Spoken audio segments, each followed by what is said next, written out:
서영교 의원이 윤석열 기자회견을 본 뒤 과거 법적 조치한 것을 언급하며 질타했습니다. 해당 내용 빠르게 살펴보시죠.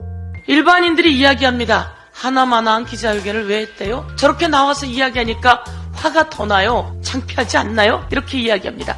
정말 쉬운 얘기로 하나마나한 기자회견. 대통령은 전혀 변하지 않았습니다. 대통령은 변화할 생각도 없었습니다. 먼저 최상병 관련한 특검 관련해서입니다. 수사를 충분히 하고 나서 문제가 있으면 특검을 받겠다고요? 자신이 먼저 받겠다고 하겠다고요? 다시 한번 지적합니다. 이 최상병 사건 수사 외압 의혹은 모든 손가락이 누굴 가리키고 있습니까? 용산을 가리키고 있지 않습니까? 용산의 최고직인 윤석열 대통령을 가리키고 있지 않습니까?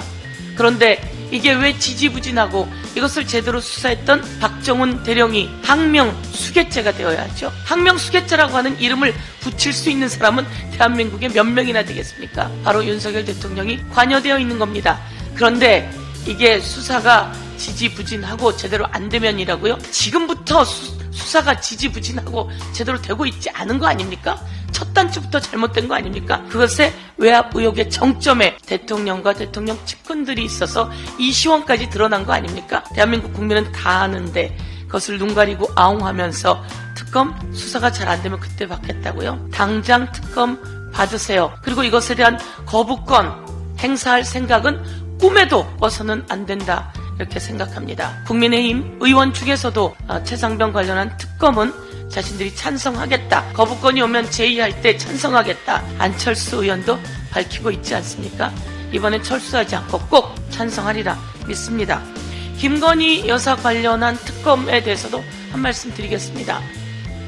우리 부인은 손해만 봤다. 이렇게 대통령 후보 때 이야기했습니다. 그 허위사실이라서 저희들이 대선 때 법적인 조치했습니다. 검찰은 이에 대해서 확실하게 수사해야 된다 요구하면서요. 장모가 6만 8천 주인가요?를 때렸습니다. 그걸 23초? 32초 만에 김건희 여사가 삽니다. 둘이 통정매매했어요. 제가 한번 물어보겠습니다. 윤석열 대통령님, 주가 조작은 됩니까? 안 됩니까? 주가 조작은 범죄입니다. 그런데 이렇게 이야기합니다. 문재인 정부 때 자기를 2년 반이나 탈탈 털었다고요. 탈탈 털어서 김건희 여사가 소환을 한 번도 안 받았습니까? 소환 요구를 여러 번 했는데 나오지 않았다고 하는 게 당시 검사들의 이야기입니다. 자기를 압박하고 탈탈 털었다고 윤석열 대통령은 또 거짓말을 한 것 같습니다. 그런데 소환에 한 번도 응하지 않습니까? 다른 전주라고 하는 사람들은 2번 이상씩 소환되었습니다. 그런데 김건희 여사는 그 주가 조작에 가담하고도 한 번도 소환되지 않았고 서면으로만 제출했다고 하면 이게 엄청난 권력자 아닙니까? 권력형 비리, 권력형 범죄, 김건희의 주가 조작, 함께 공모한 최은순의 주가 조작, 이거 다시 특검하고요. 그리고 이에 대해서 다 알고 있으면서도 거짓말한 것은 아닌지 윤석열 대통령도 특검의 대상이라고 하는 것을 한 번 더 밝혀두겠습니다. 이상입니다.